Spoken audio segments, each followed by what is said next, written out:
Okay, नमस्ते to all of you and I welcome you in the Swami Vivekananda institute. Topic जो हम cover करने वाले हैं is nothing but the PYQ series of the research methodology. Last time जो हमने questioning की थी, जो हमने क्वेश्चन देखा था, we have covered up to question number 95 and in this series we are going to proceed it now. ठीक है, सो हम कोशिश करेंगे कि फटाफट हम उन क्वेश्चन को देखें जल्दी से जल्दी। ठीक है, so what we are going to do, we are going to proceed. हमने आई थिंक 90 तक किया था, 95 तक किया था, और मैंने बोला था कि आप एक क्वेश्चन जरूर देख के आइएगा। आई थिंक क्वेश्चन इज ये हमने किया था कि जब हम बात करते हैं कि एक स्टूडेंट अपनी बातों को बहुत ही इफेक्टली प्रभावी ढंग से अगर बता रहा है तो वो किस तरह की टीचिंग कहलाएगी। तो उसका था आंसर कि वो कहलाएगी आपकी लिंग्विस्टिक। ठीक है, लिंग्विस्टिक मतलब कि उसे भाषा की ज्ञान है और अपनी बातों को वो आसानी से आपके साथ एक्सप्रेस कर रहा है, that is a linguistic one. Now we are moving to the next question. और नेक्स्ट क्वेश्चन क्या कह रहा है कि जब हम बात करते हैं, ये क्वेश्चन था जिसको मैंने आपके सामने रखा था और मैंने आपसे बोला था कि please go and check this answer. Question है कि which of the following is the most important component of normative research. ठीक है, यानी कि इनमें से कौन जो है इंपॉर्टेंट फीचर्स है जब हम बात करते हैं नॉर्मेटिव रिसर्च की, मानक अनुसंधान के बारे में। सर्वे, पार्टिसिपेटरी ऑब्जर्वेशन यानी कि हम बात करते हैं सर्वेक्षण, सहभागी अवलोकन, डिडक्टिव मेथड, फील्ड वर्क। ये आपके 4 ऑप्शन दे रखे हैं और आपको बताना है कि जब हम बात करते हैं नॉर्मेटिव रिसर्च की तो इनमें से कौन जो है इंपॉर्टेंट फीचर है। सबसे पहले और सबसे इंपॉर्टेंट चीज़ कि आपको पता होना चाहिए कि नॉर्मेटिव रिसर्च क्या होता है। Normative, norms, the word norms, ठीक है, ये बहुत इंपॉर्टेंट है जिसमें हमें पता होना चाहिए कि ये नॉर्मेटिव रिसर्च होता क्या है और ये किस में सबसे ज़्यादा, क्योंकि आप देखोगे ना सर्वे, फील्ड वर्क, ये सारे नॉर्म्स के तहत आते हैं, बट इसमें से पूछ रहा है मोस्ट इम्पॉर्टेंट, इट्स आस्किंग सबसे इम्पॉर्टेंट फीचर कौन सा है।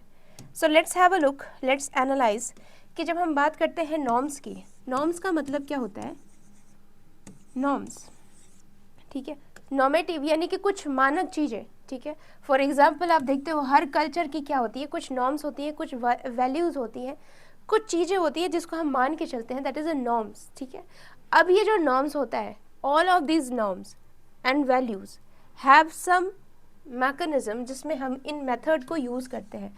तो जब भी हम नॉर्मेटिव रिसर्च की बात करते हैं, एक तो होता है आपकी क्या, साइंटिफिक रिसर्च जिसमें आप साइंटिफिक चीज़ों के बारे में बात करते हो, लेकिन जब हम नॉर्म्स की बात करते हैं तो यहाँ पे आपकी वैल्यूज़ आती है, ये होनी चाहिए, शुड, ये अच्छा है, ये बुरा है, ये करनी चाहिए, यहाँ पे चाहिए की बात होती है।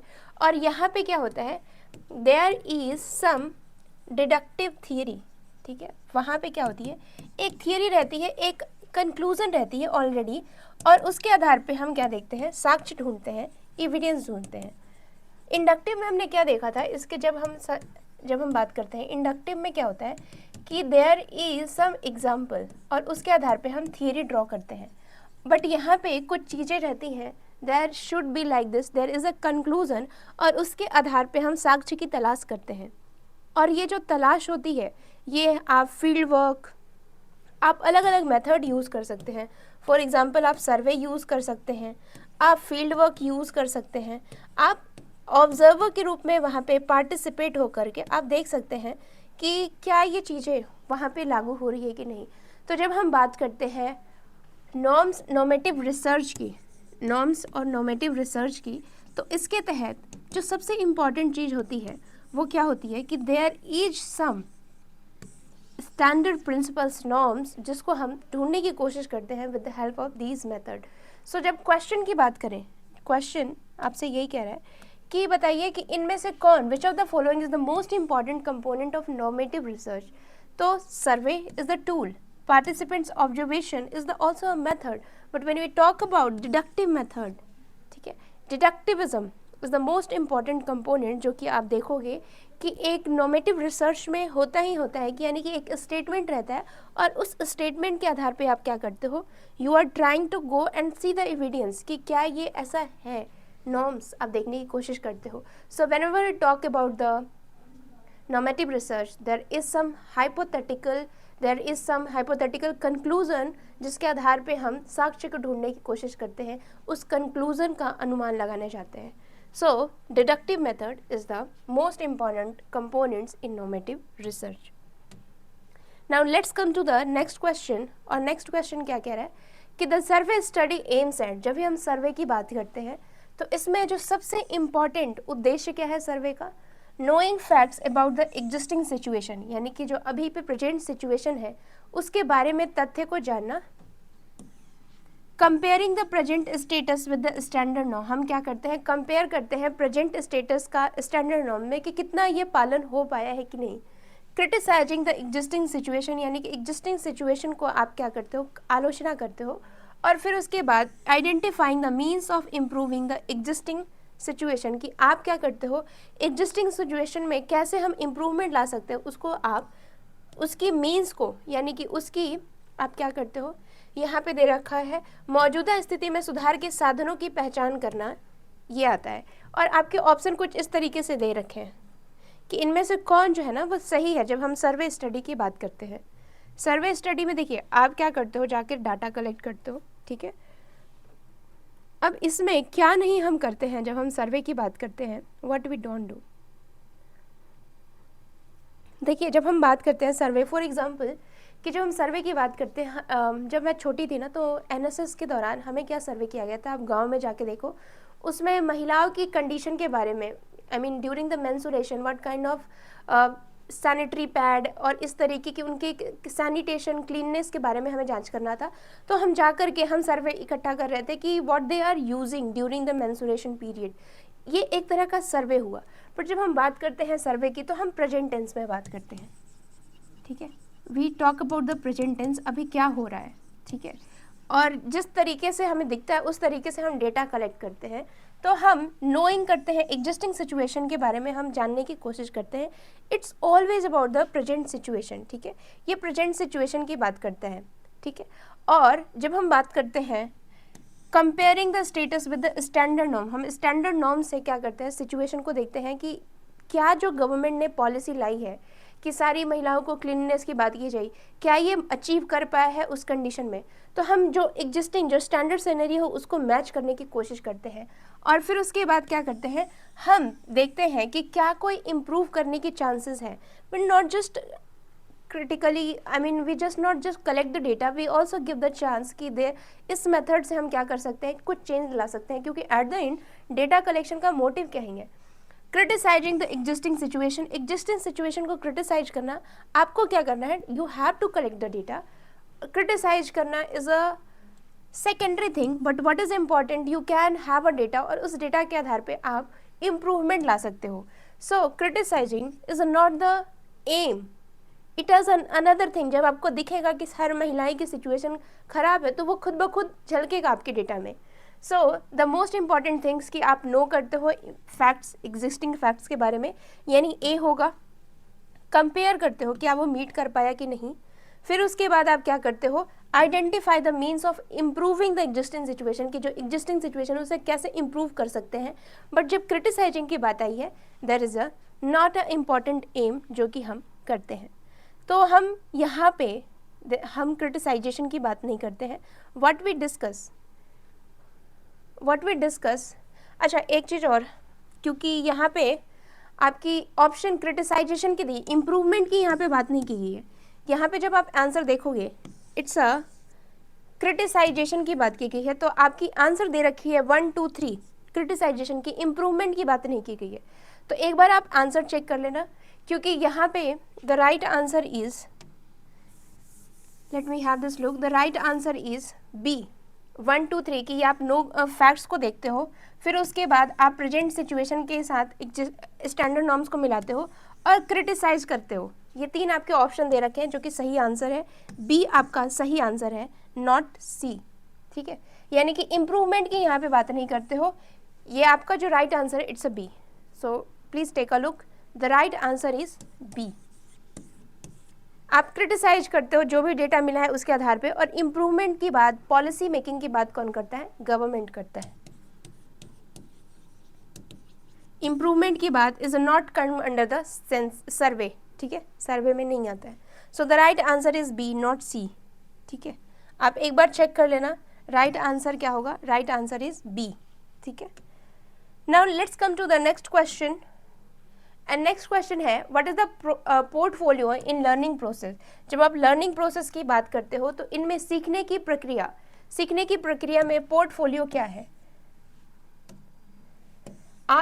A task allocated to learner as a part of course of study, कि आप क्या करते हो कि अध्ययन करता है ए टास्क, उसको आप क्या करते हो, टास्क अलोकेट करते हो अपने कोर्स के दौरान। And individual and collaborative enterprise that is carefully planned, ठीक है, आप केयरफुली किसी भी टास्क को क्या करते हो, इंडिविजुअल और collaborative enterprise that is carefully planned, यानी कि एक व्यक्तिगत और सहयोगी उद्यम जिसकी सावधानीपूर्वक योजना बनाई जाती है, क्या ये पोर्टफोलियो है? Provide a student A bridge between the classroom and practices, यानी कि आप क्या करते हो, ये छात्रों और कक्षा के अभ्यास के बीच में एक पहल का प्रदान करना, एक ब्रिज की तरह काम करना। A compilation of academic work and other educational evidence assemble for the purpose of evaluating course work. क्या पोर्टफोलियो ये है कि आप शैक्षणिक कार्य और अन्य का संकलन के लिए शैक्षिक साक्ष्य एकत्रित किया जाना। इसमें से आपको बताना है कि पोर्टफोलियो सीखने की प्रक्रिया में क्या होता है। पोर्टफोलियो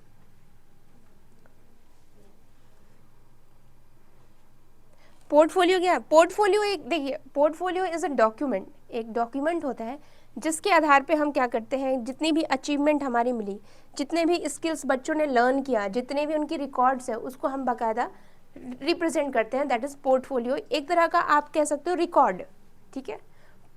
तो रिकॉर्ड क्या है लर्निंग प्रोसेस में, ये आपसे पूछ रहा है, एक तरह की आपकी डॉक्यूमेंटेशन, जो भी चीज़ आपने अचीव किया है उसके बारे में हम बात करते हैं, that is come under the portfolio. तो पोर्टफोलियो क्या है? Portfolio is the compilation of academic work, ये आपके जितने भी शैक्षणिक कार्य है उसका कंपाइलेशन है, जो कि साक्ष्य प्रभु हमें देता है, जितने भी आपने इवेल्युएशन के दौरान आपने कौन से टाइम में कितना मार्क्स लिए हैं, उनकी पूरी बाकायदा एक ब्यौरा देता है, that is come under the portfolio.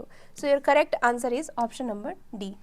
Now let's come to the next question, और question कह रहा है to the branch of philosophy which deals with the theories of nature of reality, यानी कि हम दर्शन शास्त्र की बात करते हैं, दर्शन शास्त्र की वो शाखा जो वास्तविक के सिद्धांतों और प्रकृति से संबंधित है, उसे हम क्या कहते हैं?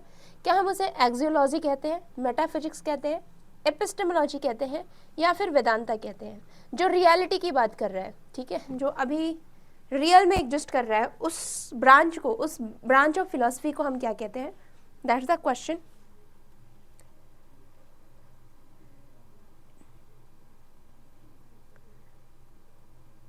एक्सियोलॉजी इज थियरी, ये भी क्या है? एक थियरी है।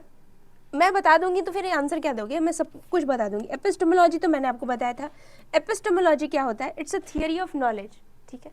जो भी चीज़ हम स्टडी करते हैं जो है वो कैसे है, the study of the theory of knowledge, जो आपको पता है वो कैसे पता है, दैट इज एपिस्टेमोलॉजी। एक्सियोलॉजी आपकी वैल्यू से रिलेटेड है, it's related to your values, जो भी आपके वैल्यूज हैं उससे संबंधित है axiology. Axiology, listen guys, axiology का मतलब है कि आपके वैल्यू से संबंधित, ठीक है, आपके आदर्श, इन सब से संबंधित वैल्यू, क्या अच्छा है क्या बुरा है, दैट इज योर वैल्यू। और ये वैल्यूज क्या होते हैं? That is subjective in nature, ठीक है, व्यक्ति परक होते हैं, यानी कि आपके वैल्यूज आपके कल्चर पर डिपेंड करती है, आपका कल्चर कैसा है। एपिस्टेमोलॉजी क्या है? फॉर एग्जाम्पल, आपको कुछ भी नॉलेज है, ठीक है, उस नॉलेज के पीछे कहाँ से वो ओरिजिन हुआ, तो theory of knowledge is called epistemology. जब हम वेदांत की बात करते हैं तो वेद के बारे में स्टडी, वेदास के बारे में स्टडी। मेटाफिजिक्स क्या है? Metaphysics is the theory of reality, यानी कि आप जो भी चीज़ देख रहे हो आसपास, अपने आसपास चारों तरफ, उसकी रियलिटी क्या है, उसी को हम क्या कहते हैं? मेटाफिजिक्स। यानी कि आप तत्व, जो भी तत्व है उसकी नेचर क्या है रियल में, दैट इज मेटाफिजिक्स। तो जब हम बात करते हैं थियरीज और nature of reality, it come under the metaphysics. ये रियलिटी के बारे में क्या चीज़ें देती है उसी को हम कहते हैं मेटाफिजिक्स। तो आपका जो राइट आंसर है इट्स अ बी, ठीक है। अब हम क्या करते हैं, नेक्स्ट क्वेश्चन की तरफ आते हैं। कह रहा है which of the following is aim to theory building, इनमें से किसका काम थियरी बिल्डिंग है। और ये क्वेश्चन हम क्वेश्चन नंबर 1 से करते आ रहे हैं, और मुझे लगता है अब ये बिना बताए आप इसका आंसर पता कर लोगे कि थियरी बिल्डिंग का मेन काम जो होता है ये क्वेश्चन बार बार रिपीटेटिव आता है कि जब हम थियरी बिल्डिंग की बात करते हैं तो वो आपके फंडामेंटल रिसर्च में आता है, और जब हम एप्लीकेशन की बात करते हैं तो ये एप्लीकेशन की बात ये आपकी अप्लाइड में आती है, और जब टेम्पररी सोल्यूशन की बात करते हैं ये एक्शन में आती है। ठीक है, अब हम नेक्स्ट क्वेश्चन की तरफ बढ़ रहे हैं, और नेक्स्ट क्वेश्चन क्या कह रहा है, anecdotal observation is conducted in real life setting. पहला स्टेटमेंट कि जब हम बात करते हैं वास्तविक जीवन, ठीक है, वास्तविक जीवन की सेटिंग में वास्तविक अवलोकन किया जाता है, ये आपका स्टेटमेंट 1 है। दूसरा स्टेटमेंट कह रहा है कि anecdotal observation is effectively rigorous statistical method, यानी कि जब हम एनेक्डोटल ऑब्जर्वेशन की बात करते हैं, यानी कि उप व्याख्यानात्मक अवलोकन की बात करते हैं, एक प्रभाविक रूप से एक कठोर संख्या की पद्धति है। तो इसमें बताना है कि कौन सही है कौन गलत है। ये आपके 4 ऑप्शन आपको दे रखे हैं। एनेक्डोटल ऑब्जर्वेशन क्या होता है? एनेक्डोटल ऑब्जर्वेशन मीन्स कि आप जो स्टडी कर रहे हो, ठीक है, जो रिकॉर्ड आप देख रहे हो वो कितना फैक्चुअल है, कितना कंक्रीट है, ऑब्जेक्टिव चीज़ों को ही हम स्टडी करने को एनेक्डोटल इन्फॉर्मेशन कहते हैं। जो भी रिकॉर्ड, जो भी आपने फैक्चुअल इन्फॉर्मेशन दी है उसी को हम क्या कहते हैं? एनेक्डोटल रिफॉर्म कहते हैं।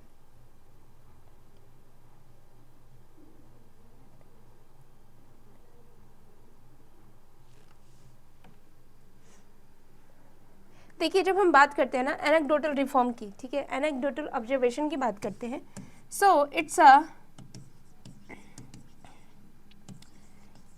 ये क्या होता है? It's a record. ठीक है, आपने कभी देखा है आपके रिजल्ट आते हैं तो फॉर एग्जांपल एक रिजल्ट तैयार किया जाता है और उसमें दिखा जाता है कि आपने इतना मार्क्स किया और आपने 99 लाया अपने क्लास में। फिर उसके बाद एक साइड में दिया रहता है आपकी ग्रेडिंग सिस्टम में कि आपका व्यवहार कैसा है, आपका क्लास में टीचर के साथ बिहेवियर कैसा है। तो उसमें आपको A grade, B grade, C+ ऐसे मिलता था। That is called anecdotal record, यानी कि आपकी यहाँ पे खाका की जाती है, आपकी ब्यौरा दी जाती है आपके व्यवहार से रिलेटेड। और ये कैसा होता है? ये क्वालिटेटिव इन नेचर होता है, क्वालिटेटिव इन नेचर होता है। और जो भी चीज़ आपने टीचर ने ऑब्जर्व किया आपके व्यवहार को लेकर के, आपका क्लास में बच्चों के प्रति कैसा, क्या आप टीचर को अच्छे से बिहेव करते हो कि नहीं, उस पर आपको ग्रेडिंग मिलती थी, जिसको हम कहते हैं CCE पैटर्न आ गया। तो anecdotal observation is conducted in a real life setting. यहाँ पे क्या किया जाता है? रियल लाइफ सेटिंग में आपकी चीज़ें देखी जाती है कि आप कितना पढ़ाई में तेज हो, फिर कैसे आप व्यवहार कर रहे हो, यानी ना केवल एजुकेशन बल्कि और डिफरेंट फील्ड में। Anecdotal observation is effectively rigorous statistical method. देखिए ये इतना स्टैटिक रिगरस नहीं है, क्योंकि यहाँ पे क्या होता है, यहाँ पे ग्रेडिंग सिस्टम होती है, तो it's not as much rigorous as we see in the case of the marks that we have allotted. वहाँ पे क्या होता है, बाकायदा हर चीज़ों को फैक्ट्स के आधार पे देखा जाता है, बट यहाँ पे वैल्यूज़ इन सब की बात की जाती है, बिहेवियर की बात की जाती है। सो 1 is the correct but 2 is not, so option 1 is the correct one. ठीक है, उसी को हम क्या कहते हैं? एनेक्डोटल। सो यहाँ पे ख़त्म होता है हमारे 100 क्वेश्चन। अब जो next, give me a time, we will start with the new question, जहाँ पे हम बात करेंगे नेक्स्ट 200 क्वेश्चन की तरफ, and we are going to start with the another types of question.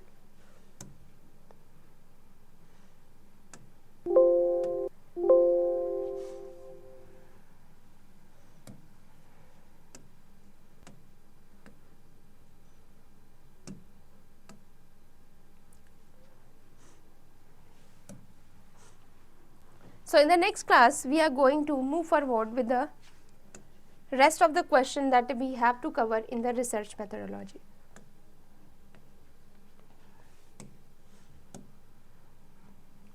और उस सीरीज में जो आपका पहला क्वेश्चन है वो कुछ इस तरीके से है। पहला क्वेश्चन आपका स्क्रीन पे कुछ ये है कि which of the following is not a aim of scientific research, कि जब हम साइंटिफिक रिसर्च की बात करते हैं तो इनमें से कौन जो है एम नहीं है साइंटिफिक रिसर्च की। थियरी बिल्डिंग देखिए हर रिसर्च में होता है, problem solving of course scientific research, creating new knowledge, yes कि आप नई नॉलेज है तो क्रिएट कर रहे हो थियरी में कंट्रीब्यूट करके। क्या नहीं है? लॉजिक। देखिए जब हम बात करते हैं ना scientific logical, it's a 2 different thing. ठीक है, जब हम बात करते हैं लॉजिकल रीजनिंग की, तो लॉजिकल रीजनिंग आपके रैशनल पे बेस्ड होती है, आपके तार्किक चीज़ों पे आधारित होती है, ये आपके कॉमन सेंसिकल चीज़ों पे भी आधारित होती है। जब हम साइंटिफिक रीजनिंग की बात करते हैं तो ये इसमें बाकायदा हमें हर चीज़ की प्रूफ देनी रहती है। तो जब भी हम बात करते हैं साइंटिफिक की, यानी कि जब भी हम बात करते हैं scientific reasoning is different from logical reasoning. तो जब हम पूछ रहे हैं, जब क्वेश्चन में आपसे पूछा जा रहा है कि साइंटिफिक रिसर्च का कौन कैरेक्टरिस्टिक नहीं है, तो logical is based upon your common observation. But जब हम साइंस की बात करते हैं तो वहाँ पे हम हर चीज़ों के पीछे साक्ष्य खोजते हैं, एविडेंस खोजते हैं, डाटा ढूंढते हैं। So that's why your answer will be B. कह रहा है which of the most essential for researcher, इनमें से कौन सा जो है सबसे इंपॉर्टेंट है रिसर्चर के लिए। Genuine interest in research, research में जेन्युइन इंटरेस्ट होना यानी कि वास्तविक रुचि होना। Good understanding of research process, यानी कि जब भी आप अनुसंधान प्रक्रिया में अच्छी समझ। Advocate interest and aptitude for research, यानी कि पर्याप्त रुचि और योग्यता। Patient and perseverance. देखिए जब भी हम बात करते हैं इस तरह के क्वेश्चन की जो कि सब सही लग रहे हैं, तो जो ज़्यादा एक्सप्लेन्ड है, जो ज़्यादा डिटेल्ड वे में दिया है, that has the maximum chance कि वो सही आंसर होगा। तो जब हम पेशेंस और परसिवरेंस की बात करते हैं that is also good. But जब हम बात करें यहाँ पे कि एप्टीट्यूड होना चाहिए, आपने वर्ड ही क्या सुना, रिसर्च एप्टीट्यूड, यानी कि आपके अंदर एक व्यवहार का डेवलप होना, जो कि क्या है, एडवोकेट इंटरेस्ट भी जरूरी है, प्लस में साथ आपके अंदर एक एप्टीट्यूड आना चाहिए। और एप्टीट्यूड के तहत ही क्या आ जाता है, आपकी परसिवरेंस और पेशेंस, ये दोनों आ जाती है। तो जो ज़्यादा अकोमोडेटेड और कंसाइज रहता है, जो कि हर चीज़ों को अपने अंदर समाहित कर सकता है, देयर इज अ चांस कि वो आंसर सही होगा। So your correct answer is C. चलिए अब हम बात कर रहे हैं which of the following is the purpose of research, इनमें से कौन जो है रिसर्च का इंपॉर्टेंट पर्पज है। To create knowledge, to construct reality, to solve problem, all of the above. देखिए अगर हम लोग रहते ना, कॉमन पर्सन रहता, तो वो कहता है कि it's all of the above, क्योंकि सब तो करते हैं यार, रिसर्च में हम नॉलेज क्रिएट करते हैं, रियलिटी को क्या कंस्ट्रक्ट करते हैं, क्या कि जो रियलिटी है उसको हम क्या करते हैं, कंस्ट्रक्ट करते हैं। To solve problem, of course it is also correct. To construct reality, of course हम जो भी चीज़ें रहते हैं उसको अपने आधार पे हम क्या करते हैं, इंटरप्रेट करके दूसरों को मीनिंग बताते हैं। बट अगर हम बात करें विच of the following is the purpose of research, research का पर्पज ही क्या है, एक रिसर्च के बाद दूसरा रिसर्च, दूसरा रिसर्च के बाद तीसरा रिसर्च, इसमें हम क्या करते हैं, जो रियलिटी हमने देखी है उसको अपने वे में क्या करते हैं, कंस्ट्रक्ट करते हैं। The construction of reality is the most appropriate here, कि हम क्या करते हैं, रिसर्च में कुछ और काम नहीं करते हैं, बल्कि जो रियलिटी है उसको कंस्ट्रक्ट करने की कोशिश करते हैं।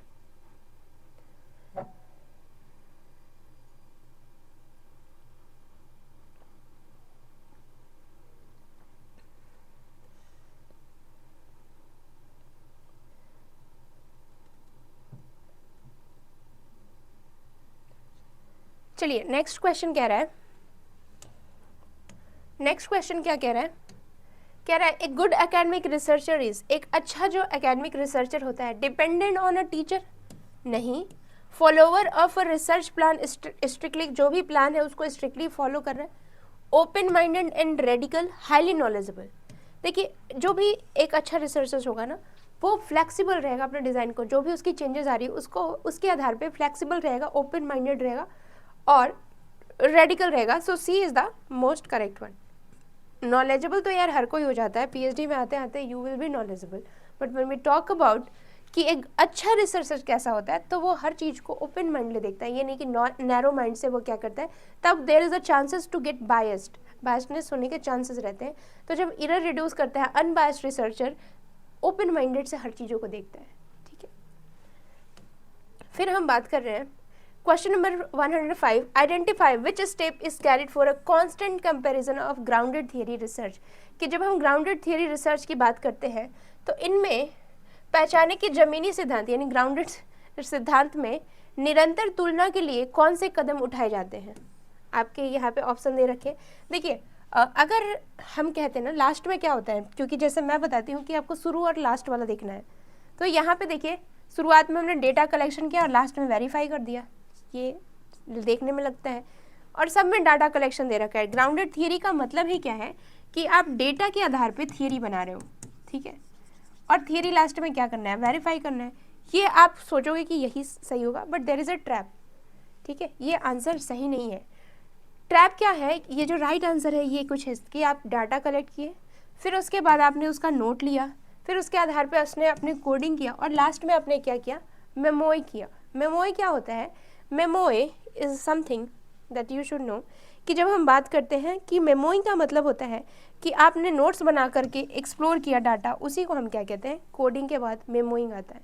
ठीक है, ग्राउंडेड थियरी जो कॉन्सेप्ट्स है, जो मेथड है, उसको ग्लासनर और स्ट्रॉस ने बताया कि कैसे ये काम करता है।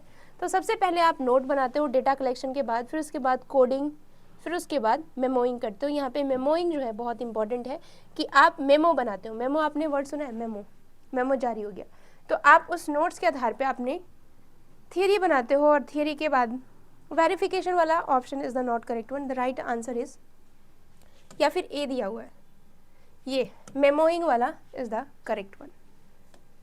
चलिए नेक्स्ट क्वेश्चन की बात करते हैं। Research in the area of environmental education fall under, कि जब हम इन्वायरमेंटल एजुकेशन की बात करते हैं तो इसमें किसके तहत आता है, इंटरडिसिप्लिनरी रिसर्च, मल्टीडिसिप्लिनरी, इंट्राडिसिप्लिनरी, यूनिडिसिप्लिनरी। अब बहुत लोगों को कन्फ्यूजन होगा कि मैम इंटरडिसिप्लिनरी और मल्टीडिसिप्लिनरी में क्या अंतर होता है। जब हम मल्टीडिसिप्लिनरी की बात करते हैं तो हम क्या करते हैं, वेरियस सब्जेक्ट से क्या करते हैं, वी टेक द इन्फॉर्मेशन। ठीक है, अगर मान लीजिए कि मुझे किसी सब्जेक्ट में पढ़ना है, किसी सब्जेक्ट के बारे में पढ़ रही हूँ, तो मैं यहाँ से भी इन्फॉर्मेशन लूँगी, यहाँ से भी इन्फॉर्मेशन लूँगी। यहाँ पे जो ये मेन सब्जेक्ट होता है इसका एक सेपरेट आइडेंटिटी बना रहता है। ठीक है, सेपरेट डिसिप्लिन रहता है, और ये अगर इसे इन्फॉर्मेशन कलेक्ट करना होगा तो ये कभी फिजिक्स से पढ़ेगा, ये एक मान लीजिए कि साइंस पढ़ेगा, और ये सोशल साइंस पढ़ेगा। बट ये जो डिसिप्लिन है, फॉर एग्जांपल बिजनेस स्टडी, तो बिजनेस स्टडी की या फिर बिजनेस की अपनी एक आइडेंटिटी है कि एज अ सेपरेट डिसिप्लिन। जब हम इंटर डिसिप्लिन की बात करते हैं तो दो सब्जेक्ट क्या होते हैं, इट गेट मिक्सड। ठीक है, तो ये अंतर होता है जब हम मल्टी डिसिप्लिनरी की बात करते हैं और इंटर डिसिप्लिनरी की बात करते हैं। Inter disciplinary is the link between the two subject and the coordinate whole. जब हम मल्टी डिसिप्लिनरी की बात करते हैं तो weaving one subject with the point of view of other subject. ठीक है, वहाँ पे there is a less chance to get merge. ठीक है, सो ये आपका मेन अंतर होता है। क्वेश्चन क्या है कि जब भी हम इन्वायरमेंटल एजुकेशन की बात करते हैं तो ये किसके तहत आता है, कि आपके मल्टी डिसिप्लिनरी के तरह आता है। आपको इन्वायरमेंट के बारे में एजुकेशन लेने के लिए आप दूसरे सब्जेक्ट, फॉर एग्जांपल आपने क्लाइमेट चेंज के बारे में स्टडी करने के लिए आप सोशल साइंस के बारे में देखते हो, आप फिजिक्स के बारे में देखते हो, आप केमिस्ट्री के बारे में भी देखते हो, तो इसी को हम क्या कहते हैं, that is a multi disciplinary approach. ठीक है, अब हम नेक्स्ट क्वेश्चन की तरह कह रहा है कि इन रिसर्च रिलायबिलिटी का मतलब क्या होता है। जब हम रिसर्च की बात करते हैं तो रिलायबिलिटी वर्ड का मतलब क्या होता है। Reliability is the very important thing. सबसे पहले आप ये समझिए कि जब हम रिलायबिलिटी की बात करते हैं तो वहाँ पे एक वर्ड आपने सुना होगा, कंसिस्टेंसी, यानी कि एक ही रिजल्ट बार बार आ रहा है। बट 0.2 ही एग्जाम्पल मैं हमेशा देती हूँ, बट ये बार बार आए इसका मतलब ये नहीं कि ये क्या हो, एक्यूरेट हो। ठीक है, हो सकता है कि देयर इज़ अ एरर। ठीक है, all reliable things is not need to be accurate. ठीक है, तो ज़रूरी नहीं है कि जितने भी रिलायबल हैं वो क्या हो, वैलिड हो। अब ये रिलायबिलिटी के भी बहुत सारे टाइप्स हैं, आपको देखने को मिलेंगे। इसके अलग अलग टाइप्स के बारे में आपसे क्वेश्चन जरूर एग्जाम में पूछेगा कि जब हम रिलायबिलिटी की बात करते हैं तो इसके अंदर भी टाइप्स आते हैं। जो सबसे इम्पॉर्टेंट टाइप्स आपको देखने को मिलेंगे, तीन चीज़ हम बात करेंगे। Test retest reliability. Test retest मतलब क्या होता है कि आप क्या कर रहे हो, first note it down, test retest. दूसरा क्या होता है, पैरेलल रिलायबिलिटी। और तीसरा क्या होता है, इंटर-रेटर रिलायबिलिटी। जब हम टेस्ट रीटेस्ट की बात करते हैं तो इस यहाँ पे क्या होता है, यहाँ पे हम स्टेबिलिटी मेजर करने की कि एक जो स्कोर है वो कितने बार में आ रहा है। फॉर एग्जांपल एक चीज़ को मैंने मापा, मान लीजिए कि मैंने अपना वेट मेजर किया, मैंने आज मेजर किया तो मैंने फॉर एग्जांपल मेरी वेट 55 आ रही है। दूसरे दिन मैंने मेजर किया तो मैंने देखा कि मेरी फिर से 55 आ रही है।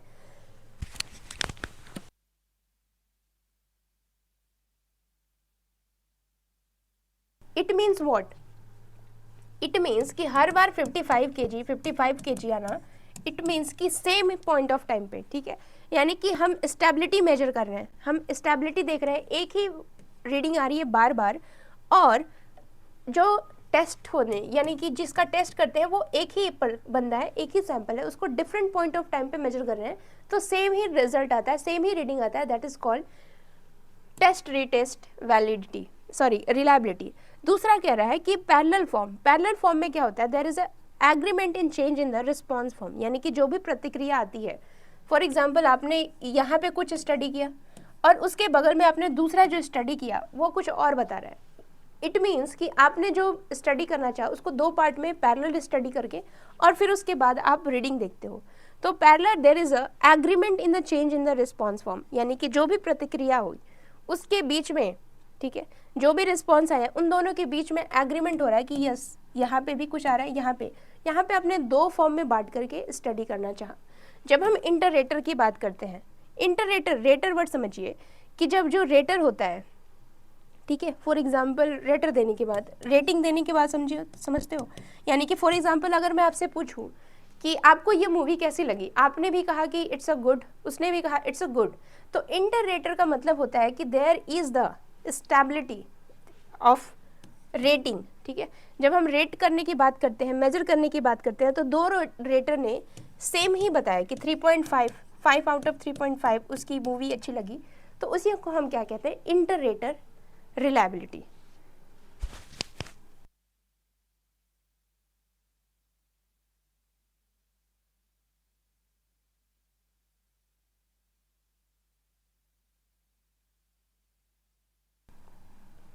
सो अब हम बढ़ रहे हैं नेक्स्ट तरफ के क्वेश्चन की। नेक्स्ट क्वेश्चन क्या कह रहा है कि in example of non empirical research, ठीक है, जब हम नॉन एम्पिरिकल रिसर्च की बात करते हैं तो इनमें कौन सा जो है ना एग्जाम्पल है। देखिए एम्पिरिकल का मतलब क्या होता है, एम्पिरिकल का मतलब साइंटिफिक रिसर्च जिसको आप ऑब्जर्व करते हो, ठीक है। नॉन एम्पिरिकल का मतलब क्या होता है, नॉन एम्पिरिकल जिसको आप ऑब्जर्व नहीं कर सकते, जिसका कोई एविडेंस नहीं है, ठीक है, साक्ष्य नहीं है। तो इसमें आप देखो experimental of course there is based upon survey of course, historical का there is some logic, there is the evidence, ठीक है। साइंटिफिक होता है, फॉर कार्बन डेटिंग आप क्या करते हो, कार्बन डेटिंग हो गया, या फिर आप देखते हो बहुत सारी मेथड होती हैं जिसकी तरह से साइंटिफिक लॉजिक लगती है और उसके आधार पे हम स्टडी करते हैं। बट जब हम बात करते हैं फिलॉसफी, ये होता तो कितना अच्छा होता, ये होनी चाहिए, there is no concrete evidence on this logic. तो जब भी हम बात करते हैं दार्शनिक की तो देयर इज़ लेस एविडेंस, हम चाहते हैं ऐसा हो बट ये हो जरूरी नहीं है, तो ये है क्या, दर्शन, ठीक है। अब हम बात कर रहे हैं ऑब्जेक्टिविटी इन रिसर्च का मतलब क्या है, कि जब हम बात करते हैं वस्तुनिष्ठता की तो इसका मतलब क्या है, करेक्ट जजमेंट ऑफ ट्रुथ, यानी कि जो भी आप देख रहे हो सत्य के लिए निर्णय, finding consistency with the reality, यानी कि जो रियलिटी उसके साथ आप क्या हो, कंसिस्टेंस हो, यानी कि उसमें आप क्या देख रहे हो, एक ही अनुरूप रिजल्ट देख रहे हो। एग्रीमेंट इन रिजल्ट, यानी कि जो भी रिजल्ट आ रहा है उसमें एक एग्रीमेंट देखने को मिल जा रहा है। मेथडोलॉजिकल सोफिस्टिकेशन, यानी कि जो भी आपने पद्धति अपनाई उसके बीच में आप बहुत ही सोफिस्टिकेटेड वे से आप काम कर रहे हो, ठीक है।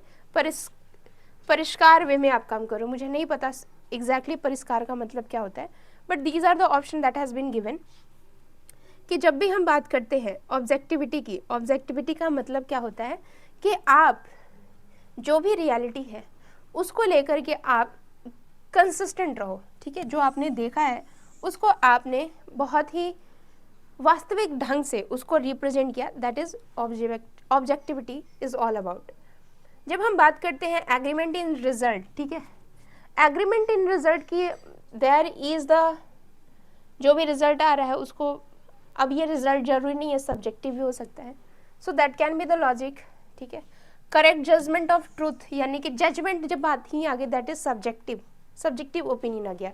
जब हम ऑब्जेक्टिविटी की बात करते हैं इट मीन्स कि यहाँ पे जो भी रियलिटी है उसके बीच में कंसिस्टेंसी आना, आपकी एक ही चीज़ बार बार आ रही है, दैट इज फाइंडिंग कंसिस्टेंसी।